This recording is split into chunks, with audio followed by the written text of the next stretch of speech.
유다와 베냐민 모든 사람들이 3일 내에 예루살렘에 모이니 때는 9째 달 20일이라.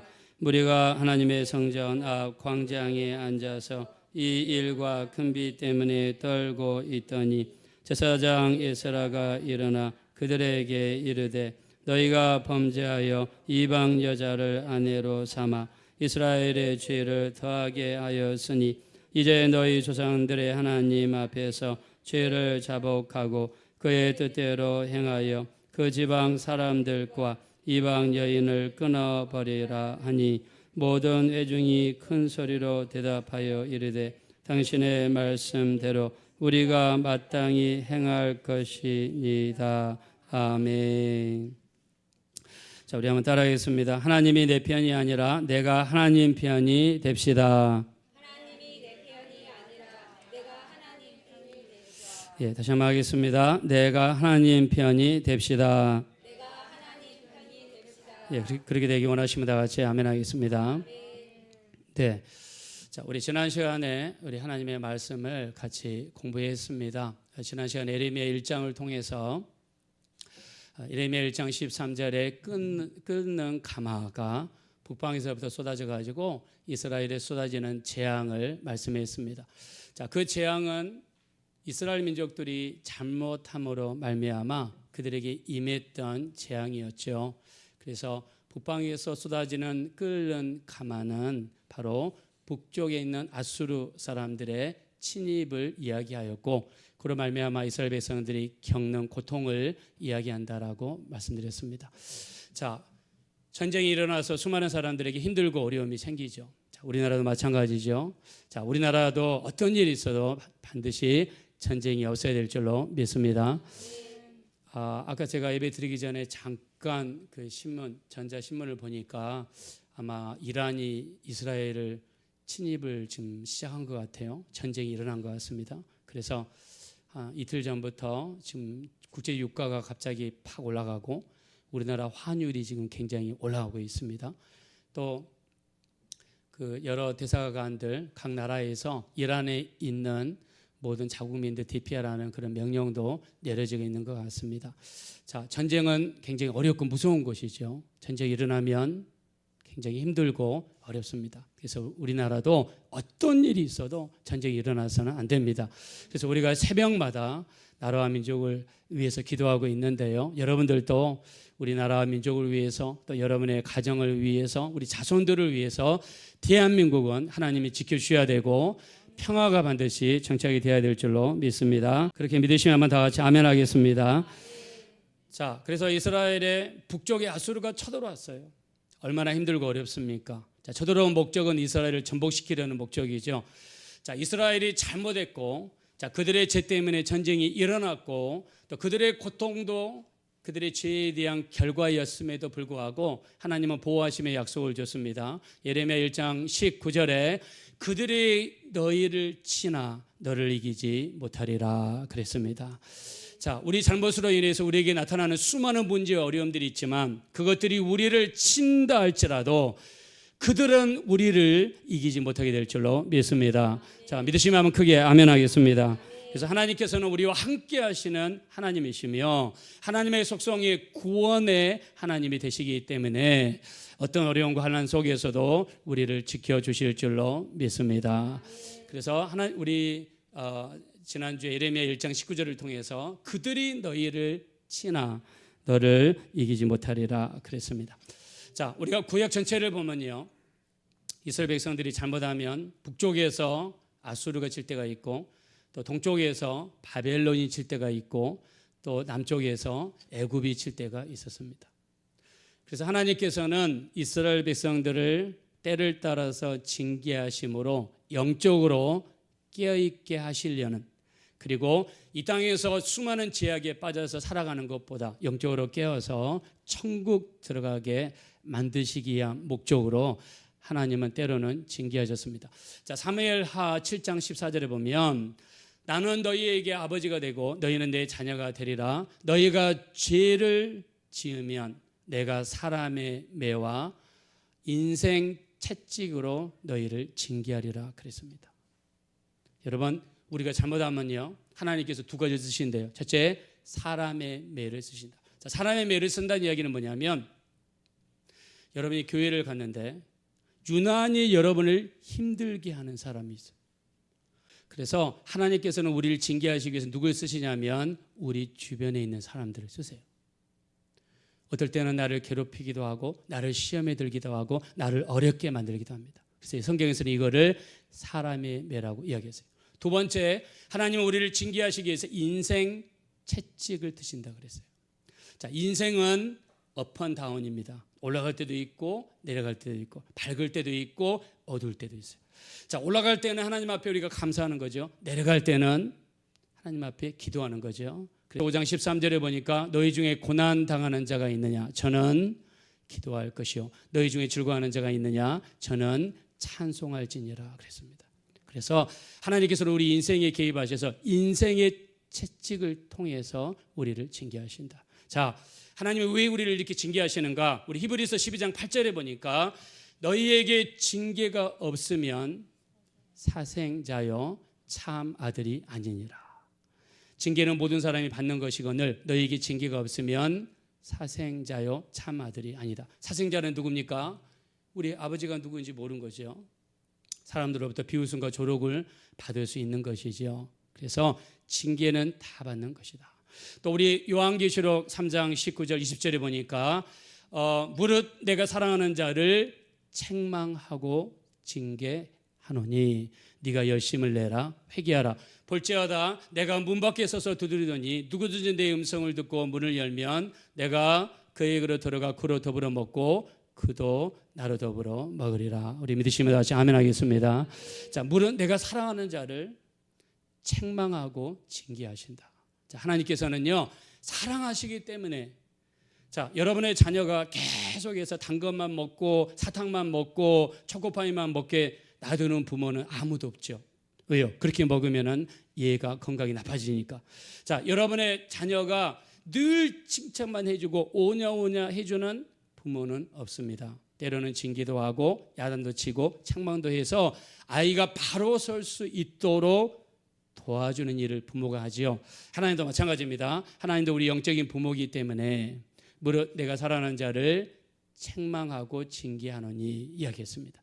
그래서 하나님께서 이스라엘 백성들을 때를 따라서 북쪽에 있는 민족을 써서 징계하기도 하고, 동쪽에 있는 민족을 쳐서 징계하기도 하고, 남쪽에 있는 민족을 쳐서 징계하기도 했습니다. 자, 오늘 여러분과 나누고 싶은 말씀은 이스라엘 백성들이 잘못했을 때 동쪽에 있는 바벨론을 쓰셔서 하나님께서 이스라엘 백성들을 징계하셨습니다. 자, 남쪽 유다의 마지막 왕이 누구냐면 시드기야 왕이죠. 자, 남쪽 유다를 공격하고 남쪽에 있는 예루살렘을 공격하고 성전을 무너뜨리고 성전에 있는 모든 것을 빼앗아가고 사람들을 포로로 빼앗아갔던 사람이 누구냐면 바벨론의 왕이었던 느부갓네살 왕입니다. 그래서 우리 조지 부시 그 대통령 시절에 사담 후세인과 전쟁이 중동에서 일어났죠. 그때 누구를 제거하려고 그랬냐면 이라크의 사담 후세인을 제거하려고 그랬습니다. 자, 이라크의 사담 후세인이 추구했던 인간상은 바로 느부갓네살 왕이었습니다. 느부갓네살 왕은요 바벨론이라는 큰 제국을 건설하고 주변에 있는 나라들을 점점점 정복하면서 빼앗아갔습니다. 이 느부갓네살 왕이 얼마나 잔인하냐면 예루살렘을 쳐들어왔어요. 이때 당시에 마지막 왕이 시드기야 왕입니다. 시드기야 왕이 두려워서 도망을 칩니다. 그것도 밤에 도망을 쳤어요. 도망을 가다가 여리고 평지까지 도망을 가게 됩니다. 근데 바벨론 군대에 의해서 붙잡히게 되죠. 시드기야 왕이 붙잡혔던 이야기를 듣고 나서 느부갓네살 왕이 갑니다.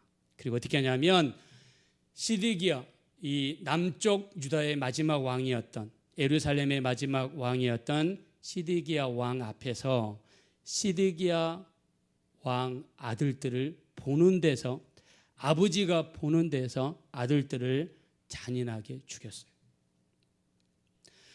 여러분의 부모로서 만약에 여러분의 자식이 여러분 앞에 죽는다 그러면 얼마나 힘들고 어렵습니까? 근데 느부갓네살 왕이 이렇게 잔인했습니다. 시드기야 왕의 왕자들을 아버지가 보는 앞에서 죽였어요. 자, 아들들을 다 죽이고 나서 어떻게 했느냐? 그 다음에는요, 시드기야 왕의 두 눈을 뺐습니다. 살아있는 상태에서 칼로 눈에다 집어넣어가지고 두 눈을 뺐어요. 그리고 온몸에 체인을 묶어가지고 그 뜨거운 태양볕 밑에서 바벨론까지 끌고 갔던 사람이 누구냐면 느부갓네살 왕이에요. 느부갓네살 왕은 잔인하기로 아주 극악무도한 왕입니다. 자, 이 사람은요, 자기가 섬기는 신이 있습니다. 다니엘서 3장 1절에 보니까 금신상이라고 되어 있습니다. 아마 사람의 모양을 한 금으로 만든 신상을 만들었는데 그 높이가 무려 60규빗이라고 그랬어요. 1규빗이 손끝에서 팔꿈치까지의 길이입니다. 약 50cm로 잡습니다. 그러면 60규빗이면은 30m입니다. 자, 느부갓네살 왕이 만든 금신상이 30m 정도 되는 어마어마한 금으로 만든 신상을 만들어 놓고 전국에 있는 모든 제국에 있는 도지사들과 그 다음에 이 궁궐에서 일하는 모든 신하들을 불러놓고 절을 하게 만들었습니다. 자, 이때 모든 도지사가 절을 할 때 절하지 않고 꿋꿋하게 서 있는 세 사람이 있었죠. 누굽니까? 사드락과 메삭과 아벳느고는 끝까지 절을 하지 않고 서 있었어요. 그때 왕이 딱 보니까 모든 신하들은 다 무릎을 꿇고 자기 신상한테 절을 하는데 다니엘의 세 명의 친구들 사드락과 메삭과 아벳느고는 절을 안 한단 말입니다. 그래서 저놈들을 잡아오너라. 잡아가지고 앞으로 데려왔습니다. 니네는 왜 절하지 않느냐 그러니까 이 세 사람이 유명한 말을 하죠. 다니엘서 3장 17절과 18절에 보니까 우리가 믿는 하나님이 계시다면 왕의 손에서 이 뜨거운 풀무불에서 우리를 구해 주실 것입니다. 그리하지 아니하실지라도 왕의 신에게 절하지도 않고 섬기지도 않겠습니다. 단호하게 이야기했어요. 속에 집어넣는다는 왕의 명령이 떨어졌거든요. 그럼에도 불구하고 조금도 죽음을 두려워하지 아니하고요. 우리가 섬기는 하나님이 계시다면 왕의 손에서 풀무불에서 우리를 구원해 주실 것입니다. 그리하지 아니하실지라도 왕의 신을 섬기지도 않고 절하지도 않겠습니다. 얼마나 대단합니까? 지금 목에 칼이 들어왔는데 지금 순종하지 않으면 저 뜨거운 풀무불 속에 들어가서 타서 죽는데 그 절체절명의 순간에도 조금도 굴하지 않고 강하고 담대하게 이야기했어요. 그때 느부갓네살 왕이 잔인하다고 그랬죠. 화가 난 왕은요 이렇게 명령을 내리죠. 저 풀무불을 7배나 더 뜨겁게 만들어라. 그리고 병사들한테 명해서 저 3명을 데리고 풀무불 속에 집어넣기 위해서 가까이 가는데 불이 얼마나 뜨겁든지 옆에 가던 병사가 먼저 타서 죽었다고 그랬어요. 그래서 병사가 타서 죽으니까 멈출 법도 한데 세 사람은 자진해서 풀무불 속에 들어갑니다. 자, 풀무불 속에 들어갈 때는 세 사람이었는데 불 속에는 몇 명이 있었습니까? 불 속에는 4명이 있었습니다. 그 중에 한 명이 누구냐? 성경에서 신의 아들 것 같다고 그랬는데 느부갓네살은 너희 하나님께서 천사를 보내셔서 너희를 지키고 보호하셨구나 라고 하면서 천사를 보냈다는 이야기를 합니다. 자, 그러면서 느부갓네살 왕이 이렇게 이야기하죠. 사드락과 메삭과 아벳느고의 하나님을 찬송하올지라. 누구든지 저들의 하나님을 폄하하거나 경솔하게 이야기하는 자가 있다면 그 몸을 쪼갤 것이요 그 집을 걸음터로 만들 것이요 그리고 이 하나님과 같이 사람을 구원할 신이 다른 어디에도 없도다라고 하면서 느부갓네살로 하여금 하나님을 신하게 만드는 이 역사가 3명의 친구를 통해서 일어나게 된 줄로 믿습니다. 자, 아무리 마음이 간파한 사람이라도요 어떤 사람 앞에 변화될 수 있느냐?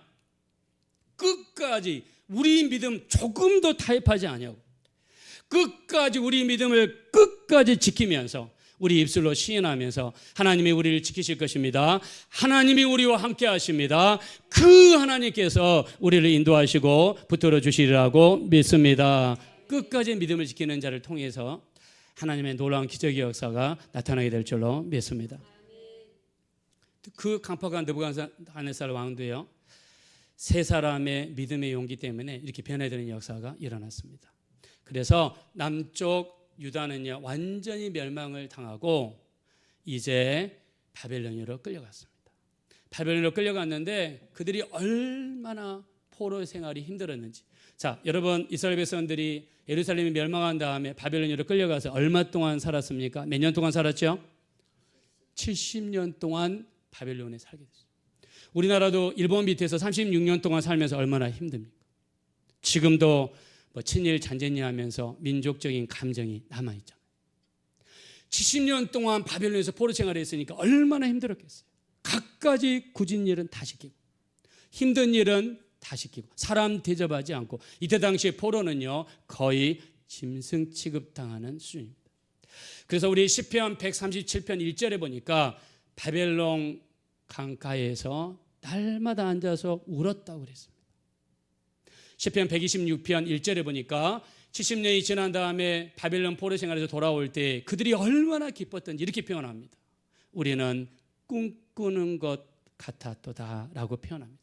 왜요? 바벨론 생활이 그렇게 힘들고 어려웠어요.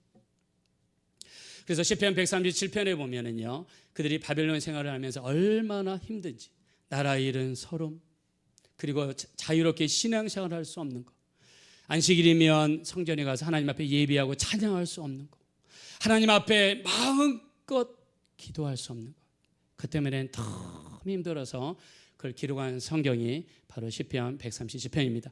자, 시편 137편 바벨론 생활에서 어렵고 힘든 것을요 노래로 표현한 음악 그룹이 있습니다. 그 사람들이 보니엠이라고 하는 사람들인데요. 보니엠은 제가 옛날에 여러분한테 한번 말씀드린 적이 있는데, 자, 이 사람들이 부른 노래가 유명한 노래 있죠. By the rivers of Babylon, 바벨론 강가에서. 자, 이들이 부른 노래는요 시편 137편에 있는 것을 노래로 만든 겁니다. 노래는 이게 처음 나왔을 때 전 세계적으로 센세이션을 일으켰습니다. 어마어마한 유명한 노래가 됐어요. 근데 사람들은 뭣도 모르고 그냥 따라 불렀어요. 근데 여기 나오는 모든 가사가 시편 137편, 시편 19편, 14절 가사밖에 없어요. 성경 가사밖에 없어요. 근데 이 성경을 모르는 사람들이니까 그냥 이 음악이 좋으니까 사람들이 이렇게 따라서 불렀어요. 자, 근데 실제로는요, 여기 있는 내용은 이스라엘 백성들이 바벨론에 끌려가서 얼마나 힘들고 어려운 건가. 그러니까 시편 137편 1절에 얼마나 힘들었으면 날마다 바벨론 강가에서 강을 바라보면서 울었다고 그러잖아요. 언제 우리 예루살렘에 돌아와서 하나님께 자유롭게 예배할 수 있을까? 언제 우리 하나님 앞에 온전히 찬양하면서 하나님의 말씀을 묵상할 수 있을까? 그런 의미에서 우리가 이렇게 주일날 하나님 앞에 나와 예배할 수 있는 것은 하나님의 큰 축복이라고 믿습니다. 자, 이스라엘 백성들은요 바벨론에 있으면서 너무나 힘들었습니다. 이때 만들어진 몇 가지 종파가 있어요. 첫째, 바리새파입니다. 자, 바리새인들이 이때 나타나기 시작했어요. 그 나타나는 이유가 뭐냐면, 왜 우리는 이렇게 힘든 삶을 살아야 되는가? 왜 우리는 이렇게 끌려다녀야 되는가? 왜 우리는 이렇게 어려운 일 속에 살아야 되는가? 그러면서 나름대로 문제 해결을 찾기 위해서 우리가 하나님의 말씀을 지키지 않았기 때문이다. 그래서 말씀으로 돌아가자, 말씀에 순종하는 우리가 되자. 자, 이런 뜻을 가지고 만들어진 종파가 바리새인들입니다. 자, 이렇게 이스라엘 백성들 나름대로 자기들의 문제점을 여러 가지 방법으로 찾으려고 노력했어요. 이러는 가운데 70년이 지나면서 이스라엘 백성들이 예루살렘으로 돌아옵니다. 돌아오면서 두 번째 돌아올 때는 에스라라고 하는 사람이 지도자가 되어서 이스라엘 민족을 데리고 돌아옵니다. 자, 돌아온 다음에 어떻게 하느냐? 그들이 하나님 앞에 온전히 서기 위해서요 수문 앞 광장에 모였습니다. 우리 느헤미야 8장 3절에 보니까 예루살렘에 수문이 있는데 수문 앞 광장에 사람들이 모였어요. 언제 모였느냐? 새벽부터 정오까지 모였는데 남녀소고 누구든지 간에 글을 읽을 수 있고 글을 알아들을 수 있는 사람이면 누구든지 다 모였어요. 여러분, 이들까지 또 노인분들까지 다 모였다는 것은 그 정도로 절박하다는 거예요. 우리가 어떻게 하든지 우리나라를 한번 이렇게 세워보자. 하나님 앞에 어떻게 하든지 한번 바로 서보자. 그래서 그들의 새벽부터 정오까지 수문학 광장에 모여서 뭘 했느냐? 첫째, 하나님을 찬양합니다. 찬양을 하는데 모든 백성들이 두 손을 들고 하나님 앞에 찬양하면서 아멘 아멘 하는 거예요. 그리고 그들의 이마가 땅 바닥에 닿을 정도로 고개를 숙이면서 하나님 앞에 경배했다고 그랬어요. 그리고요, 에스라가 강대상에 서서 성경을 이렇게 딱 들고서 성경을 펴자마자 자리에 앉아있던 모든 백성들이 그 자리에서 일어났다고 그랬어요. 그리고 하나님의 말씀을 강론할 때에 이스라엘 백성들이 말씀을 듣고 울었다고 했습니다.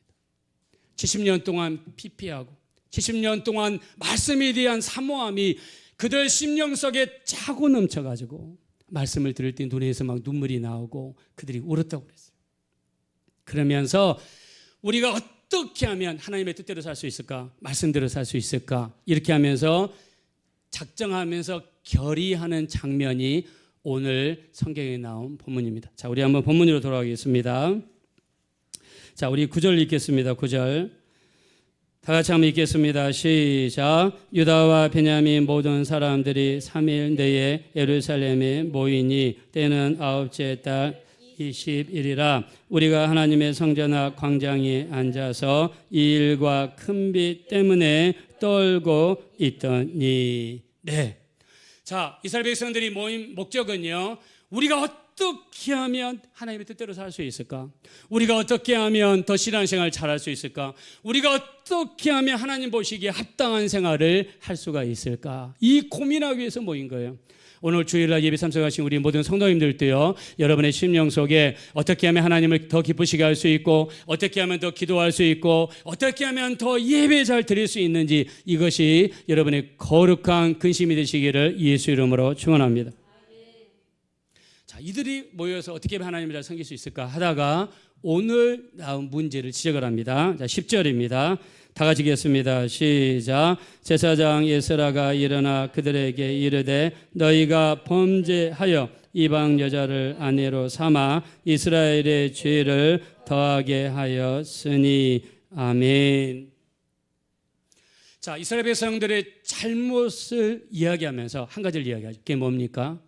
율법에 의하면 이스라엘 믿는 사람들은 믿지 않는 사람과 결혼하는 게 금지되어 있습니다.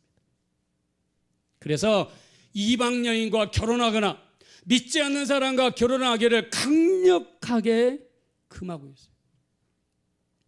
그래서 우리 교회에서 가만히 보면 권사님들 또 집사님들 말씀 들어보면 따님을 데리고 있는 경우 또 아들을 데리고 있는 경우 시집장가 보낼 때 걱정하죠. 어떻게 하든지 믿음이 좋은 형제를 만나든지 믿음이 좋은 자매를 만나서 결혼했으면 좋겠다, 이런 이야기를 굉장히 많이 하십니다. 실제로 어떤 목사님이 하신 이야기를 들어보니까 이렇게 이야기하시더라고요. 어떤 권사님한테 따님이 계신데 선이 두 군데 들어왔어요. 선이 들어왔는데 첫째는요, 첫 번째 남자는 믿음은 별로 없는데 돈을 잘 버는 사람이에요. 두 번째, 돈은 잘 벌지 못하고 신통치가 않은데 믿음은 너무 좋은 사람이에요. 자, 여러분 같으면 어떤 사람들 결혼시키겠습니까? 첫 번째인데 결혼시키겠습니까? 두 번째 결혼시키겠습니까? 예, 아마 말로는 두 번째라고 하실 수 있고 실제로 일본을 해서 일본한테 시집 보내가지고 좀 어떻게 변화시켜가지고 하지, 이렇게 마음 먹는 사람도 있을 수도 있어요. 근데 그 원사님은요, 두 번째한테 보냈어요. 별로 세상적으로 가진 것도 없지만 믿음이 좋은 형제한테 시켰어요. 그래서 우리 믿는 사람들도 보면 어떻게 하든지 믿는 사람들과 결혼시키는 노력을 하죠.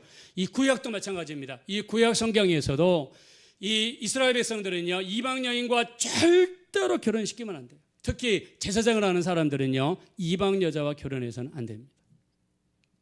그래서 율법에 금한 자기들의 이 일, 이방 여자와 결혼했던 것을 하나님 앞에 회개하면서 어떤 결론을 내리느냐. 자, 11절 보겠습니다. 11절 다 같이 읽겠습니다. 시작. 이제 너희 조상들의 하나님 앞에서 죄를 자복하고 그의 뜻대로 행하여 그 지방 사람들과 이방 여인을 끊어버리라 하니. 아멘. 자, 그들이 모여서 내린 결론이 뭐냐면, 그러면 이방 여자들을 끊어버려라. 그래서 나중에 보면은요, 그 바벨론에서 데려왔던 그 이방 여자를 다시 그 먼 바벨론까지 보냅니다. 그 이방 여자 사이에서 태어났던 그 자식들까지도 바벨론으로 보냅니다. 그러면서 하나님 앞에 온전히 서려고 회개하면서 기도했어요. 어떻게 인간적으로 보면 굉장히 잔인한 일이죠. 그럼에도 불구하고 이스라엘 백성들이 몸부림쳤던 것은 이렇게까지 하면서 하나님 앞에 온전히 서려고 몸부림치는 이스라엘 백성들의 모습을 성경에서 이야기하는 거예요. 여러분 보세요. 여러분이 결혼했어요. 근데 믿지 않는 사람과 결혼했어요. 근데 결혼하고 나서 이제 친정을 갔습니다. 그랬더니 엄마, 아버지가 아주 노발대발하시면서 강제로 만약 이혼을 시켰다고 합시다. 얼마나 잔인하고 잔인한 일입니까? 뭐 요즘엔 절대 일어나서는 안 되는 일이죠. 자, 이 정도로 이스라엘 백성들이 하나님 앞에 바로 서기 위해서 노력을 했다는 겁니다. 우리도 하나님 앞에 온전히 서는 것이라면 정말 우리 하나님께서 원치 않는 그런 것들이 있다면요, 철저하게 하나님 앞에 버릴 것은 버리고 온전한 모습으로 변화되어야 될 줄로 믿습니다. 자, 우리 옆에 있는 분들하고 인사하겠습니다. 하나님 앞에 바로 서기 바랍니다. 서로 이야기합시다. 하나님 앞에 바로 서기 바랍니다. 미국에도 남북전쟁이 있었습니다. 북쪽에 링컨 대통령과 남쪽에 백인들과 전쟁이 일어났어요. 근데 전쟁이 일어났을 때 북군이 우승할 줄로 알았습니다. 승리할 줄 알았어요. 근데 전쟁의 양상은 점점점 남군이 승리했습니다. 이 남쪽에 있는 군대가요, 점점 치고 이렇게 올라왔어요. 올라왔을 때 링컨 대통령이 하루에 2시간씩 기도를 했다고 합니다. 백악관에 들어가서 하나님 앞에, 하나님 이 나라를 지켜주세요. 이 나라를 지켜주세요. 간절히 하나님 앞에 기도했다고 그래요.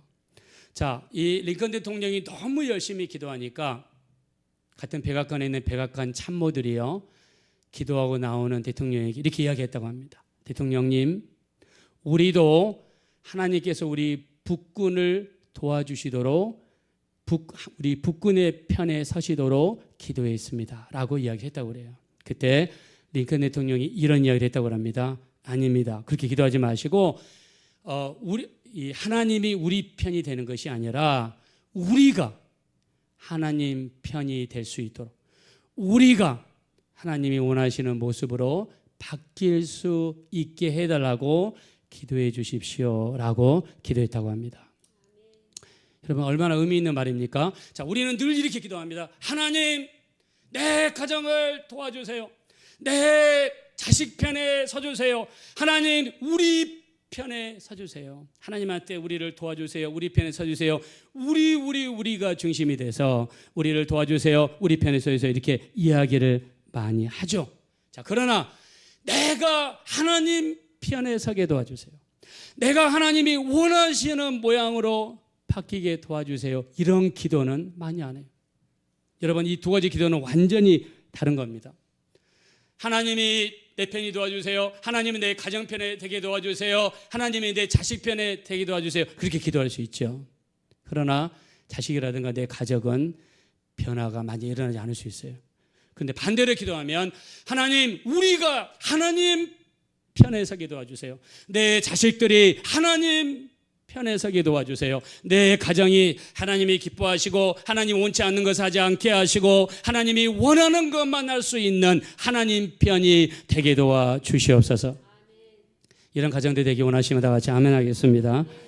여러분, 우리가 하나님 편이 되면 하나님이 원하시지 않는 것은 철저하게 끊어버리는 자세. 오늘 본문이 이렇게 이야기하고 있잖아요. 오늘 본문에 이스라엘 백성들이 하나님 앞에 서기 위해서 새벽부터 수문 앞 광장에 나와서 하나님 앞에 말씀을 상고하고 말씀을 묵상하고, 남녀노소 어린아이 할 것 없이 누구든지 글을 읽을 수 있으면 하나님 말씀을 상고하고, 그리고 하나님께서 이방인과 결혼하는 것 율법에 금한 것이니까 이것까지라도 하나님 앞에 온전히 서기 위해서, 하나님 편에 서고 하나님이 원하시는 삶을 살기 위해서 철저하게 끊어버리는 그런 자세가 오늘 성경이 이야기하고 있어요. 우리 주님 말씀하시죠. 마태복음 7장 21절에 나더러 주의 주의 하는 자마다 다 천국에 들어갈 것이 아니라 하늘에 계신 아버지의 뜻대로 행하는 자라야 천국에 들어간다고 그랬어요.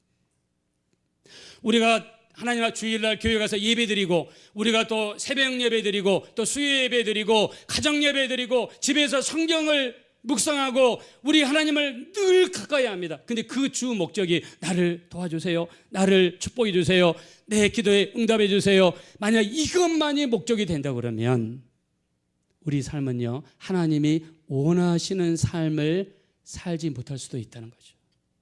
내가 하나님이 원하시는 삶을 살고 있는가? 내가 하나님이 원하시는 말씀대로 순종하고 있는가?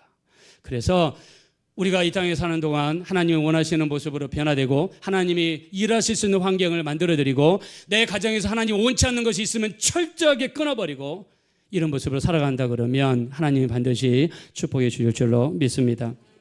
말씀을 준비하면서 제가 읽은 글이어서 전해드립니다. 방수민 목사님이 쓴 보리 이삭 속의 숨은 사랑이라는 책이 있어요. 보리 이삭 속의 숨은 사랑. 정아마무게 집사님이 미국으로 이민을 갔습니다. 미국에 이민 가서 복사기 일을 했어요. 3명이서 동업을 해가지고 돈을 모아서 가게를 차렸습니다. 유명한 복사기를 대거 사가지고 그것을 회사에 기업체에 아니면 가게에 이렇게 판매도 하고 또 렌탈도 하고 매달 돈을 이렇게 받으면서 렌탈도 하고 이런 일을 3명이서 같이 동업을 했습니다. 근데 이 집사님이 한국에서는 열심히 교회 다니고 열심히 예배드리고 신앙생활 열심히 하다가 미국 가니까 여러분 미국은 필드가 많잖아요. 골프 칠 수 있는 필드가 굉장히 많습니다. 동네 근처에도 많아요. 그래서 골프가 거의 대중화되어 있습니다. 주말에 교회 가는 숫자보다 골프 필드에 가는 숫자가 많아졌습니다. 그러다가 어느 날 이 정 집사님 맡은 일이 뭐냐면 일주일 내내 돌아다니면서 복사기를 파는 일을 하셨는데 복사기를 다 팔고 사무실에 돌아와 보니까 사무실이 텅 비어 있었습니다. 알고 보니까 같이 동업하시던 두 분의 동업자가 가게에 있는 모든 복사기를 가지고 날라버리고 말았습니다.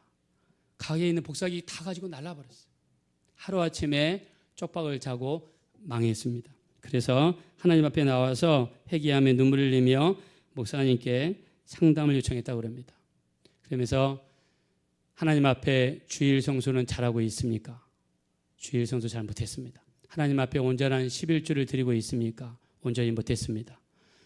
그래서 그렇다고 그러면 정말 복 받기 원한다면 두 가지를 철저하게 해보십시오.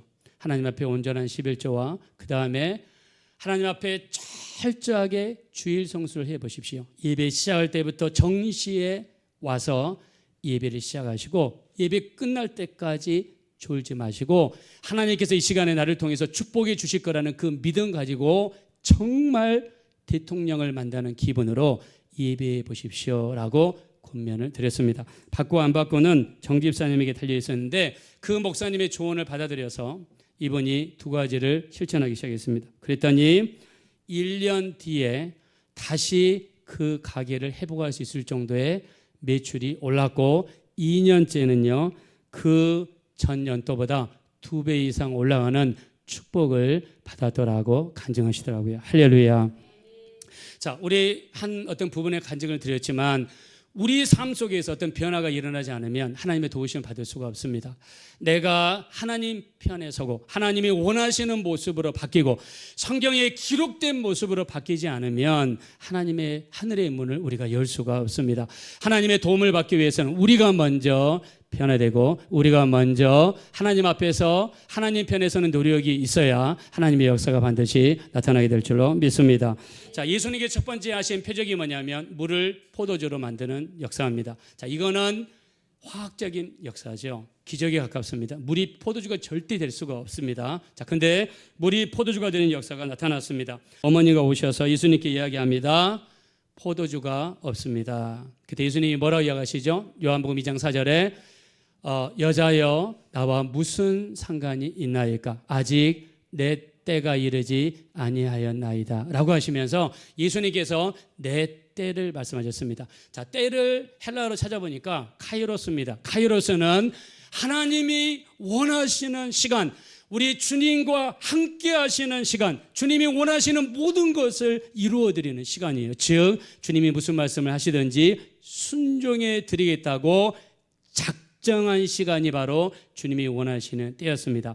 그때 마리아는 예수님의 말을 빨리 캐치하고 알아들었죠. 그리고 하인들에게 명령을 내립니다.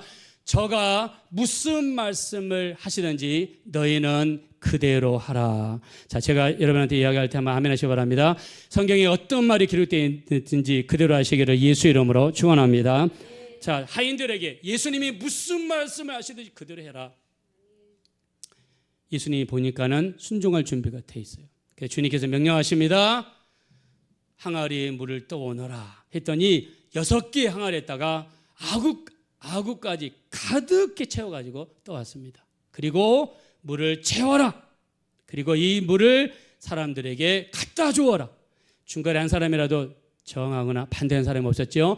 예수님이 말씀하시는 대로 가지고 오너라. 물을 붓거라. 그리고 갖다 주어라 이야기할 때에 그 말씀에 순종할 때 물이 포도주로 바뀌는 놀라운 역사가 일어났습니다.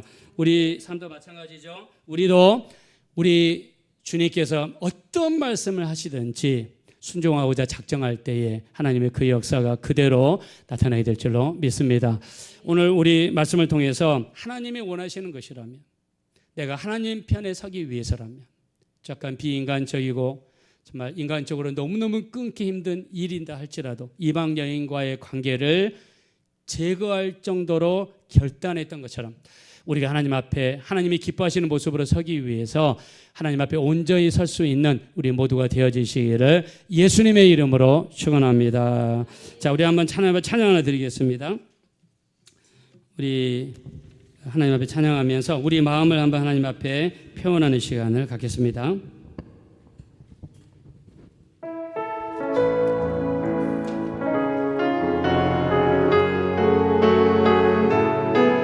하나님의 마음이 여러분의 마음이 될 수 있도록, 하나님 편이 될 수 있도록 찬양하겠습니다. 아버지 당신의 마음이 있는 곳에 나의 마음이 있기를 원해요. 아버지 당신의 눈물이 고인 곳에 나의 눈물이 보이길 원해요. 아버지 당신이 바라보는 영혼에게 나의 두 눈이 향하길 원해요. 아버지 당신이 울고 있는 어느 땅에 나의 두 발이 향하길 원해요. 나의 마음이 아버지의 마음 알아.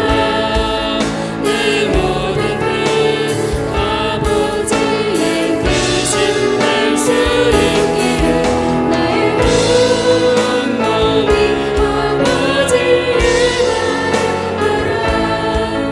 내 모든 삶 당신의 삶 되길. 다시 한번 찬양합시다. 아버지 당신의 마음이 아버지 당신의 마음이 있는 곳에 나의 마음이 있기를 원해요. 아버지 당신의 눈물이 고인 곳에 나의 눈물이 보이길 원해요. 아버지 당신이 바라보는 영혼에게 나의 두 눈이 향하길 원해요. 아버지 당신이 울고 있는 어느 땅에 나의 두 발이 향하길 원해요. 나의